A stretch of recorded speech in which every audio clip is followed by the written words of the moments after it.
আজকে এই দেশে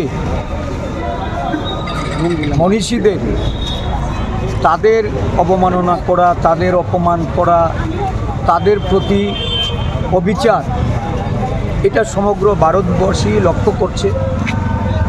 আজও ব্রিটিশের দালালরা এই দেশে সক্রিয়।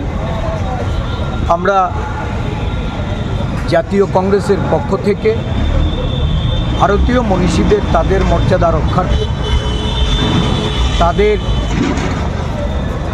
এই বীর গাথা যে ইতিহাস, এই ইতিহাসকে যাতে কোনোভাবে বিলুপ্ত না করতে পারে সেই দিক থেকে সচেষ্টভাবে জনগণকে আরও সক্রিয় ভূমিকা এগিয়ে আসার আহ্বান রাখছি।